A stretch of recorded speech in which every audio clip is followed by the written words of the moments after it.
belajar merupakan proses perubahan tingkah laku seseorang terhadap sesuatu situasi yang disebabkan oleh pengalaman yang berulang-ulang.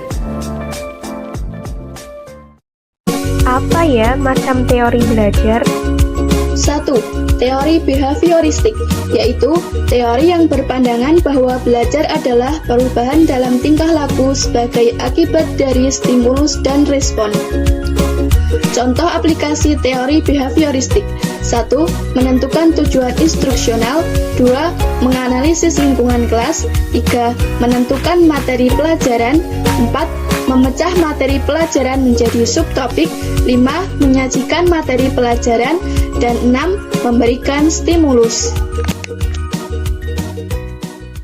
Yang kedua, teori belajar kognitivisme merupakan teori bahwa peserta didik memproses informasi dan pelajaran melalui upayanya mengorganisir, menyimpan, dan menemukan hubungan antar pengetahuan yang baru dan yang telah ada.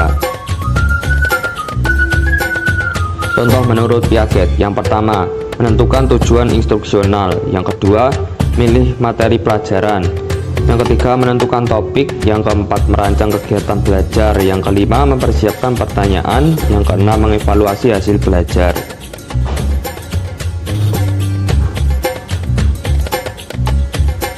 Contoh menurut Ausubel: yang pertama, menentukan tujuan instruksional. Yang kedua, mengukur kesiapan mahasiswa.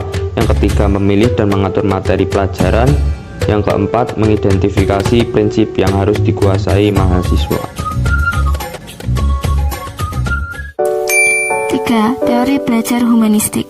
Dalam teori ini, belajar merupakan proses yang dimulai dan ditunjukkan untuk kepentingan memanusiakan manusia. Tujuannya mencapai aktualisasi diri, pemahaman diri, serta realisasi diri. Contoh aplikasi teori humanistik.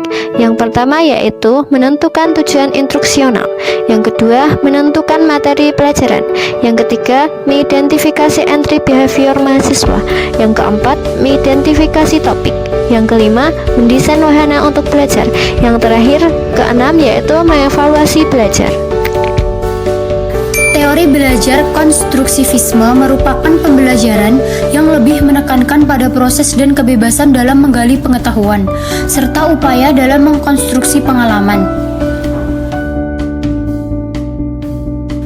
Strategi pembelajaran konstruktivisme meliputi 1. Belajar aktif, mandiri, dan kooperatif. 2. Self-regulate learning. 3. Generative learning. Dan 4 adalah model pembelajaran kognitif.